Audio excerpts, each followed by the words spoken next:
Hello viewers, I have updated to the latest version of iPadOS 18.1.1 3 days ago and I have been using this tablet since then. A lot of users actually have iPad 10th generation and they want to know about this update, mainly about the battery backup because the battery life has decreased after iPadOS 18. It often happens that the battery life decreases after every update and then Apple pushes another update to improve the battery life. On this iPadOS 18.1.1 I am getting a great battery life and also the heating issue has gone. As you can see here in the battery department, I have charged the device up to 100% on the day of update.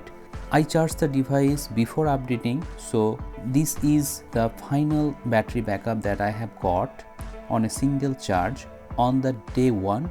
As you can see here, I have got 2 hours and 21 minutes and this is the usage. I have used InShot app, Opera, home and lock screen, Amazon Photos, etc. And you can see the duration.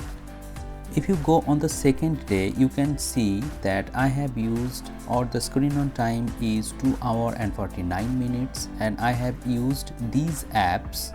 During this usage, I have used InShot video editing app a lot, as you can see, and on the day 3rd, that is tonight, I have used this tablet for about 2 hours and 58 minutes and I have used mainly Hotstar, Chrome and some other apps. So the total screen on time that I have got is about 8 hours and 13 minutes and yet 19% battery is left. So I can say that the battery life has really improved. If you are a student who don't use any video editing app, in that case you will get more battery life with this tablet. Actually, previously some users told me that they were getting 10 hours plus SOT on a single charge. That is incredible, and in this update you will get 10 hours plus SOT if you use it with a lot of settings turned off. If you want to increase the battery life, there are many videos in my channel. You can check out those videos. I will put the links in the descriptions of that videos. By using that method, you can increase the battery life and the battery backup of your tablet. Next, many users want to know whether there is any heating issue in this tablet after this update. So I can assure that there is no heating issue after this iPadOS 18.1.1.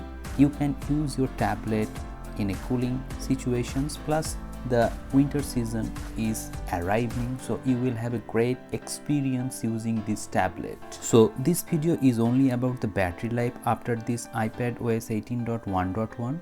I will make another video about the overall review of this iPadOS 18.1.1. so if you want to watch that video, stay subscribed with notification bell on so that you don't miss any video whenever I upload any video on this channel. Hope this video has become informative to you. If you find this video, please hit the like button, share this video and subscribe the channel for more such interesting videos. Thank you very much for watching this video. Have a great day.